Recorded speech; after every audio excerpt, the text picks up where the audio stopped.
Salut tout le monde! Aujourd'hui, je travaille sur le Jetta 3.6. Euh, dans le fond, hier, j'ai passé la soirée à refaire mon kit de sport.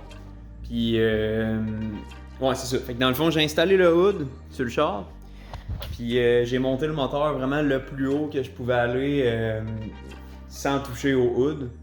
Fait que dans le fond, je me suis rendu compte que je pouvais lever encore pas mal au niveau des supports. Fait que, puis en plus, j'aimais pas de la manière que j'avais designé mes supports dans le temps. Fait que dans le fond, moi, ce que j'utilisais pour le MK1, c'est un setup de style MK3. Fait que ça, dans le fond, c'est la braquette d'origine du MK3 VR6. On la voit comme ça. Puis l'autre côté aussi. L'autre côté aussi, c'est la braquette en noir, là. C'est la braquette d'un MK3 VR6. Puis en avant, dans le fond, moi, j'ai une barre de renfort comme ça. Puis j'y ai soudé deux oreilles là, comme ça. Puis j'ai aussi la braquette de MK3 VR6.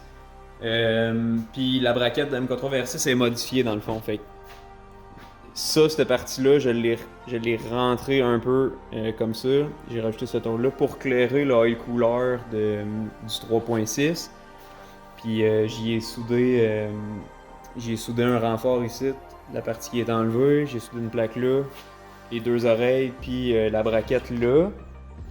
Ça, c'est ce genre de bushing là, qui rentre là-dedans. Là. Fait que tu rentres ta bushing comme ça, tu rentres la sleeve en métal, puis une bolt qui vient passer bord en bord de ça. Fait que c'est ça. Fait que la bolt elle rentre dans les deux oreilles, puis le support il va se visser sur la transmission, puis sur le moteur.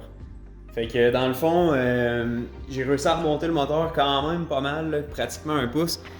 Tu peux voir ici comme ça, là, dans le fond, avant, là, le rond qui est là, il était à peu près là.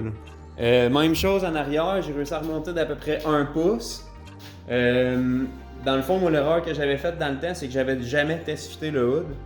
Puis avec le hood, je me suis rendu compte que je pouvais vraiment monter plus haut. Fait que ça m'a donné quand même pas mal de clearance au niveau de la panne à l'huile. Et dans le fond, la panne à l'huile du 3.6 là, est exactement à la même hauteur de la barre Eurosport que j'ai. Là. Fait que, autrement dit, la panne du 3.6 en ce moment est à la même hauteur qu'une panne sur mon 1.7 8 valves d'origine. Fait que ça c'est malade. Là. Moi, ce qui m'inquiétait bien gros en swappant le char VR6, c'était de tout le temps cogner la panne à terre, puis tout le temps être pogné pour changer la panne. Surtout les pannes de 3.6, c'est vraiment cher, c'est comme 500$ juste une panne. Fait que je suis vraiment content du setup que j'ai réussi à faire avec les supports. M'a fallu que je coupe un petit peu le hood, ici. Fait que c'est juste dans le renfort. Mais honnêtement, j'aime 100 fois mieux couper le hood que péter des pannes non-stop puis d'être pogné pour changer des pannes. Fait que ça, c'est juste le renfort. Une fois que le hood est fermé, ça paraît pas. Puis je vais y faire, mec, j'arrive pour le peinturer. Je vais y faire une petite finition bien scellée. Fait que ça paraîtra même pas au coup d'œil. Là. Fait que dans le fond, c'est ça. Fait que là, je suis rendu à démonter les deux supports en arrière. Puis je suis rendu à part d'un côté tout ça. Fait que je vais vous montrer un peu c'est quoi le nouveau concept que j'ai fait une fois que j'ai démonté ça. Fait que ça, dans le fond, c'est ce que j'ai fait. Fait que lui, c'est pour la transmission. Et dans le fond, c'est. Il y a une note de soudé en dedans, c'est du M10. Puis j'ai le stud qui est soudé aussi. Fait que le stud, dans le fond, il va se visser dans le frame comme ça. Puis par-dessus la POC, dans le fond, j'ai ma bushing comme ça. Puis c'est ça, dans le fond, le moteur est vissé là-dedans. Fait qu'avant, ce que j'avais, ça c'est lui côté moteur, fait qu'il y a quand même 2 pouces et quelques. Fait qu'avant, ce que j'avais, c'était une série de POC de hockey, c'était hacké comme ça. Fait que côté moteur, j'en avais comme 3 là. Fait qu'en ayant fait ce genre de bushing là en métal, ben je me ramasse que j'en ai juste une dessus avec la bolt comme ça. Je peux visser ma bolt. Fait que c'est beaucoup plus facile à enligner le moteur parce que j'en ai moins long ici à chercher mon filet là, dans le frame. Puis ça va être pas mal mieux aussi au niveau de la rigidité là, du moteur. Fait que ça va être plus raide. Là, fait que c'est ça. Fait que je suis bien content de comment ça a sorti. Je vais blaster ça, je vais aller par d'un côté, puis je vais réinstaller ça, je vais vous montrer ça. Check the mic and make sure it sound right, boys.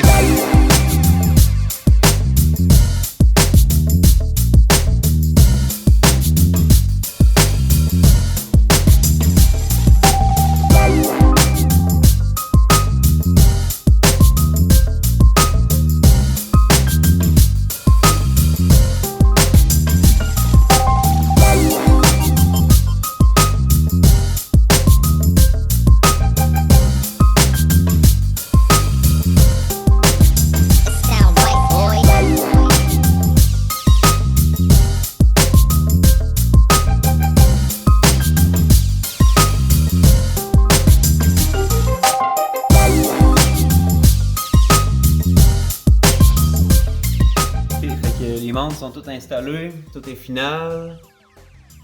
Ça ressemble à ça. L'autre bord, bon. Ça ressemble à ça. Puis lui.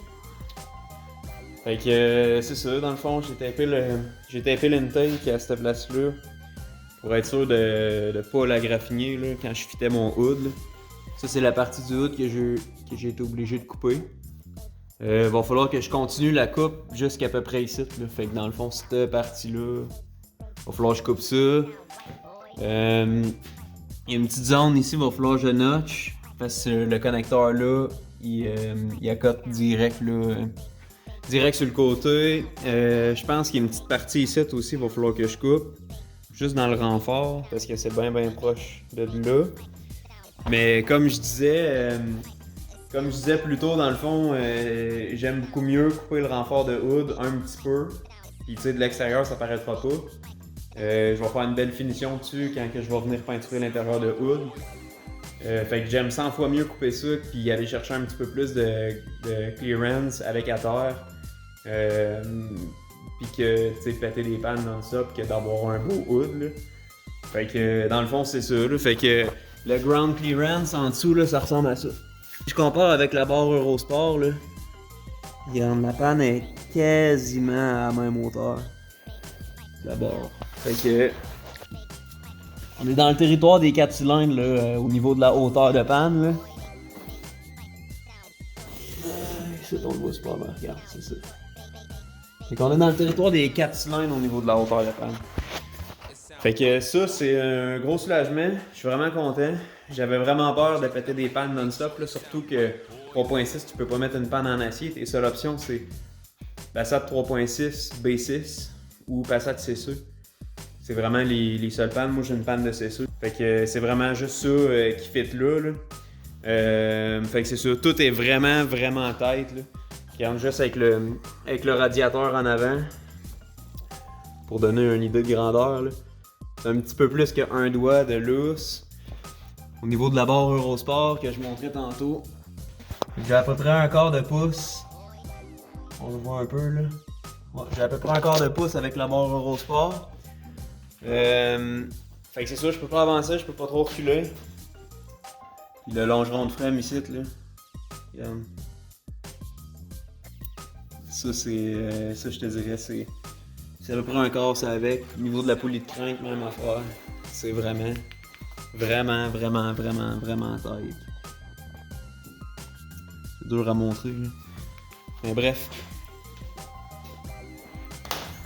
Fait que le moteur il est en dedans d'un quart de pouce, c'est là qu'il va, puis il peut pas bouger.